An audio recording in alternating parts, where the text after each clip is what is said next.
Bonjour et bienvenue à toi dans cette vidéo TikTok. Aujourd'hui ici nous allons parler du contre-exemple. C'est très court ici et c'est pas très compliqué. C'est quoi un contre-exemple en mathématiques? C'est simplement en fait quelque chose qui va venir en fait casser le général. Tu vois en fait une affirmation générale, elle va être cassée par un contre-exemple. Pour te faire comprendre ceci, tu vas voir que c'est pas très compliqué. Je vais te montrer tout de suite un exemple au tableau. Pour tout x élément de 0,1 avec 0 et 1 exclus, tu as la racine carrée de x qui est strictement inférieure à x. Pour démontrer que cette affirmation-là, elle est fausse, on va devoir ici exhiber un contre-exemple qui va casser le général, casser l'universel.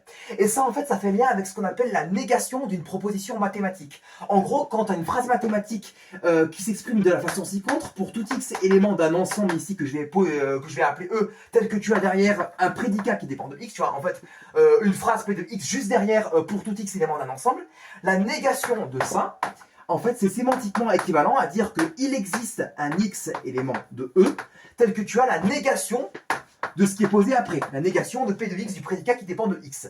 Et bien, en fait, ici, pourquoi je dis en fait que ça va faire écho et lien avec la négation d'une phrase mathématique? Ça fait lien, parce qu'en gros ici, pour démontrer que ici l'affirmation générale elle est fausse, en gros tu cherches un x qui appartient à cet ensemble-là, tel que tu as en fait la racine carrée de x qui est supérieure ou égale à x, tel que tu n'as pas ce qui est posé ici.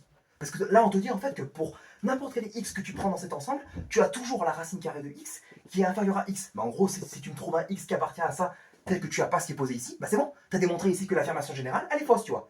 Et pourquoi ça fait écho avec ce qui est posé ici? Parce que la négation de ça, c'est il existe un x appartenant à cet ensemble-là, tel que tu n'as pas ça. Et ben en fait, c'est pile poil ce qu'il y a ici, tu vois. Et donc le contre-exemple ici, ça va être quoi? Et on va prendre x qui est égal à 0,25, soit un quart. Pourquoi? Parce que la racine carrée de ce x qui vaut 0,25, ça fait un demi.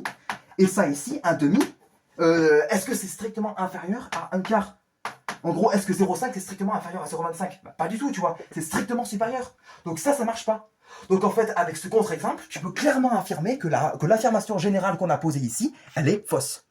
Et donc ici, petit TikTok qui nous a permis en fait de voir un petit peu logique avec les phrases mathématiques et la négation d'une phrase mathématique, tu vois, et également la notion de contre-exemple. Voilà. Donc en gros ici, pour résumer cette vidéo TikTok, tu retiens qu'un contre-exemple, c'est ici quelque chose qui va casser une affirmation générale et qui va te permettre ici, par exemple, de démontrer qu'une affirmation générale, et ben en fait, elle est fausse, grâce ici à ce contre-exemple. Et deuxième petit point que tu retiens dans cette vidéo, c'est que la négation d'une phrase mathématique qui te dit que pour n'importe quel x appartenant à un ensemble, tel que tu as après derrière quelque chose qui dépend de x, tu as un prédicat qui dépend de x, la négation de ça, c'est il existe un x qui appartient à cet ensemble-là, tel que tu n'es pas ce qui est posé derrière, tu vois. Et comme ça, là, tu as bien la négation de la phrase mathématique ici que j'ai citée au départ. Voilà ici pour cette vidéo TikTok qui nous a permis de voir 2 points. Si, là j'ai dit 3, mais 2 points, tu vois. Et si tu as des questions, bien évidemment, tu les poses en commentaire, il n'y a pas de problème. Je te souhaite une bonne soirée et une très bonne nuit.